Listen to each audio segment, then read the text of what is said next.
Welcome to Lotus Lane Daily. I'm glad you're here. Today's wisdom is for anyone going through something hard. You know that feeling when you wake up and the first thing you do, before your eyes are even open, is run a quiet inventory of your own body? Where it hurts today? How bad? Whether this is a get through it day or a barely function day, you did this yesterday, you will do it tomorrow. Pain has become the first appointment on every single morning, and you never agreed to it. If you're reading this in the middle of the night, lying very still because moving sets something off, you do not need to be told that chronic pain is hard. You are living the proof. What you might need is for someone to say the parts out loud that the people around you have stopped wanting to hear. The part nobody wants to hear anymore. At first, when the pain started, people asked, they were concerned, they brought things, and then, slowly, the asking stopped. Because chronic means it did not go away, and there is no good update to give. You learn to say I am fine because the truth makes the room go quiet. You learn to perform a version of yourself that other people can be comfortable around, so now you carry two loads, the pain itself and the full-time job of hiding it. That second load is real, and it is exhausting, and almost no one sees it. If you have been feeling lonely inside this, that is not you being dramatic. That is an accurate read of a genuinely isolating situation. Chronic pain also does something quiet to your sense of who you are. You used to be the person who said yes, the one with plans, with energy, with a body that simply did what you asked without negotiation. Grieving that person is allowed. You lost something real. Pretending you did not is its own kind of pain. Why it feels like the pain is winning. Here is something the medical appointments rarely explain well. Pain is not only a physical signal. It is also a story your nervous system tells over and over, and the longer it tells that story, the louder and more automatic it gets. This does not mean your pain is imaginary. It is completely real. It means the system that processes pain can get stuck on a high alert setting, the way a smoke alarm can start going off at toast. That matters because it explains two things. First, why your pain can be worse on days when you are frightened, lonely, or worn down even though nothing physical changed. Second, why doing nothing but waiting for the pain to stop tends to make the whole thing harder. The waiting itself keeps you focused on the alarm. None of this is your fault. You did not cause this, and you cannot simply think your way out of it. But there is a small, useful amount of room here, and that room is worth knowing about. What actually helps? Honestly, this is not a cure list. Anyone promising a cure for chronic pain in a free article is selling something.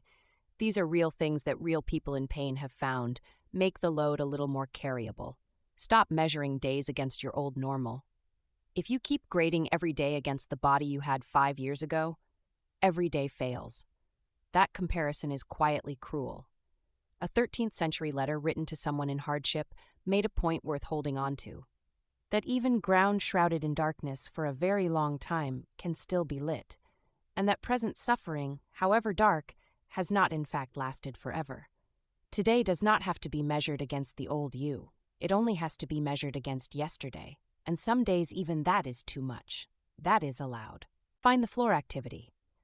Pick one small thing you can almost always do, even on a bad day. A short, slow walk to the end of the road. Sitting outside for 10 minutes.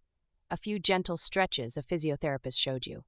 Doing that one thing, on the bad days especially, tells your nervous system that life still moves, that you are not only a person waiting in a chair for pain to end. Movement, even tiny movement, often calms the alarm more than rest does.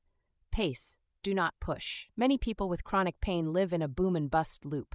A good day arrives, you do everything you missed, and you pay for it for 3 days. Try doing slightly less than you feel able to on the good days. Stop the activity before the pain spikes, not after. It feels strange and a little sad to leave capacity unused, but over weeks it flattens the crashes. Tell one person the real version, not the whole world. One person. Say the unedited sentence out loud, "This is hard, and I have been hiding how hard." A thinker who wrote often about suffering put it simply, that a single warm word can give someone the courage to go on, and that we should never underestimate the power of that. You deserve to be on the receiving end of that word, not only the giving end. Treat your mind as part of the treatment. Anxiety and low mood are not separate from pain. They feed it, and it feeds them. This is exactly why approaches like pain-focused therapy, gentle structured programs, and pacing coaching exist, and why they help. Not because the pain is in your head, but because your head is part of the system that processes it. Asking for that kind of support is not giving up on a physical cause. It is treating the whole system that is actually generating the suffering. The reframe that is not a cliché. There is a line from the same body of writing that I want to offer carefully because it can sound glib if handled badly. That a person who is ill is often not weak but among the strongest people alive, because they fight battles others cannot even imagine. This is not telling you to be grateful for your pain. Pain is not a gift, and you do not have to find a silver lining to be a good patient. But it is naming something true that the world keeps missing. Getting up and doing an ordinary day while in pain is not a small thing. It is a daily act of strength that nobody is applauding. You should know that it counts, even if no one says so. The same writers made another point that holds up, that health is not simply the absence of illness, but a state of having some life and vitality in you. By that definition, you can be living with pain and still build pockets of real life. A good conversation, light on your face, work that means something.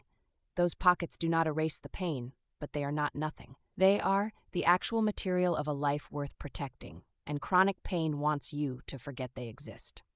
If tonight is bad, if you are in a flare right now, you do not need a plan. You need to get through the next few hours. Lower the demands. Cancel what can be canceled without guilt. Use the heat, the position, the medication, whatever your honest tools are. Put on something familiar that asks nothing of you. Tonight is not a referendum on the rest of your life. It is one hard night, and hard nights end even when they do not feel like they will. And tomorrow, when you run that quiet inventory again, try to add one more line to it. Not just where it hurts and how bad, but I am still here, and I am still trying. That line is true, and it matters more than the pain wants you to believe. You are carrying something heavy, mostly without witnesses. That deserves to be said plainly at least once by someone. So here it is. What you are doing is hard, and you are doing it anyway, and that is something to be quietly proud of. That's the wisdom for today. If something here landed for you, share it with one person who might need to hear it too. Take it slow. I'll see you tomorrow on Lotus Lane Daily.